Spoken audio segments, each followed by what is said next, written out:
भगवान ने कह दिया कलयुग केवल नाम आधारा, सुमर सुमर नर उतरही पारा। कलयुग में केवल आपको नाम ही तार सकता है, भगवान नाम। देखो संतों को केवल भक्ति अच्छी लगती है, भाव अच्छे लगते हैं। कहते हैं ना सबरी के भाव से राम प्रकट हो, भाव थे। ज्ञान के लिए पहले भक्ति तो बनेगा, अत्यंता तो होगा।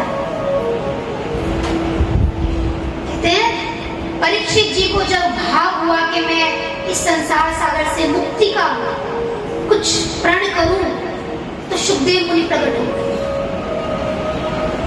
मुश्किल से मिलती है भक्ति। कहते हैं संसार के लिए तो आपकी आंखों में आंसू आ जाएंगे। कैसे आंसू आते हैं? दुख के, जलन पैदा करने वाले। लेकिन जो भगवान के लिए रोता है, भगवान को पुकारता है, तो वही मिलता है। पूरे दिन में हम संसार के लिए कितना रोते हैं, आज ये नहीं है, आज वो नहीं है, ये चला गया। भगवान के लिए कितना रोते हैं बताइए? अभी थोड़ी देर एकांत में बैठकर भगवान के लिए रोते हैं, किसके आंसू निकलते हैं? अगर एक 16 साल के लड़के से पूछो संसार क्या है, तो वो क्या जवाब देगी? क्या जवाब देगी? उसके लिए संसार क्या है? एक सुख की अनुभूति है, सुख चाहती है, ढूंढ रही है सुख। और यही मैं 30 साल वाले व्यक्ति से पूछूं संसार क्या है, तो क्या कहेगा? बोझ है, संसार का बोझ है। और यही बात आप 60 साल वाले व्यक्ति के साथ पूछो तो क्या कहेगा? बस अब तो जाने का टाइम आया। तो भगवान का नाम तो लिया ही नहीं।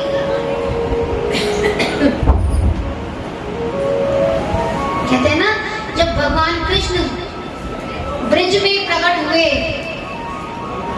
तो सारा ब्रिज गूंज उठा। राधा रानी प्रकट हुई तो सारा वृंदावन झूम उठा। तो गुरु कहते हैं भक्ति से ऐसी संतानें पैदा करो कि आपके घर में वृंदावन बन जाए, घर में ब्रिज बन जाए।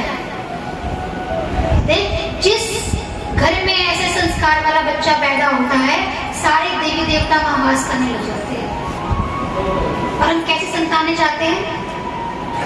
जो उठते ही तो मोबाइल का साथ ना छोड़े, आंखों में मोटे मोटे चश्मे लगे हों, स्कूल जाते हुए रोते हुए हों, उठने का समय तीसरा पैर लग जाए 12 बजे के बाद हो।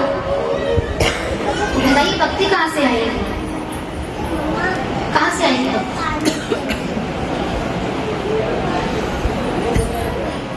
गुरु कहते हैं इतना तो पुण्य जागा है ना, इतना तो पुण्य जागा। कितनी जल्दी हमारे अंदर में, अच्छा देखिए कितनी है। मुझे यहाँ से वाइब्रेशन आ रही है आपकी सांसों में से, किसकी? जल्दी की। यही श्वास हमारी शांत हो जाए तो देखिए भगवान से लिंक लगने में 1 सेकंड की देरी है, 1 सेकंड की। कोई प्रयास और अभ्यास नहीं चाहिए, बस सांस है ना, ये सांस जो हमारी संसार के लिए भाग रही है, ये शांत हो जाए। 2 शरीर मिलते हैं तो संसार की उत्पत्ति होती है, लेकिन जब 2 मन मिलते हैं तो किसकी उत्पत्ति होती है? भक्ति की। हमारा मन तो है, अगर आप लोगों का मन नहीं होगा तो कैसे भक्ति प्रकट होगी? भक्ति कैसे प्रकट हुई थी? कैसे प्रकट हुई थी? जब सत्संग हुआ था नैमिषारण्य में पहले बार, तब भक्ति प्रकट। तो आप भक्ति वाले लोग हैं जो इस सत्संग में आए हैं, मैं तो पुण्य ही मानती हूँ कि जो इस सत्संग का आनंद ले पाता है, बैठ पाता है, सुन पाता है और लगा पाता है। नहीं तो किसके पास समय है बताइए? लेकिन मेन पूंजी यही है। मैंने कहा ना संसार घूमकर वही आएगा, ये रिश्ते नाते परिवार सब मिलेंगे हमें, कहीं दौड़ के नहीं जा रहे। व्यक्ति को नींद में भी पूछ लो तो कहेगा कि मैं इस घर की बेटी हूँ, इसकी पत्नी हूँ, इस बच्चे की माँ हूँ। लेकिन हम ये भूले रहते हैं कि हम भगवान के बच्चे हैं। ये किसको पता होता है?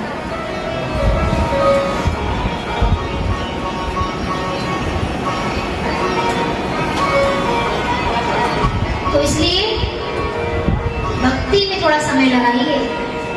अगर घर में नहीं कर सकते, नहीं समय मिलता, तो जहां हो रहा हो ना, बस डूब जाओ। ये तो ऐसा सागर है डूबने के लिए। लेकिन व्यक्ति इस टाइम को समय नहीं देता जो टाइम में मिलता है, बाकी सारा टाइम अपना लगा देता है। कितने समय पर पहुंचना है और कितने समय पर घर जाना है। लेकिन उसके बीच में टाइम भी था एक सत्संग का, वो भी मैं अटेंड किया।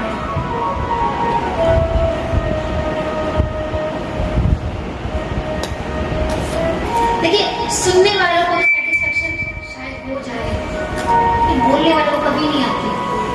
तो बोलने वाला क्या सोचता है, अरे इसके जीवन में कुछ दे जाओ। आज मुझे ये चीज लगती है कि कलयुग में भगवान खड़े हैं, लेकिन इंसान के पास समय नहीं। सतयुग, द्वापर और त्रेता, तब व्यक्ति खड़ा होता था एक टांग पर, तपस्या करता था, भगवान को पुकारता था। आज घर घर भगवान आते हैं, लेकिन हम जब भी कहीं भी संत समागम हो, भक्ति समागम हो, जरूर अटेंड करना चाहिए। अभी हमें पता नहीं लगता ये हमारे जीवन के लिए कितना इंपॉर्टेंट है। जीवन जीने की कला केवल आपको सत्संग से आ सकती है। आज घर में दुखी हुए, यही कारण है। सत्संग अटेंड कर ले तो घर एक मंदिर ना बन जाए, वृंदावन की नगरी बन जाए, राम राज्य स्थापित हो जाए, लेकिन वह राम को ही स्थापित नहीं करते। बाकी सब चीज हम स्थापित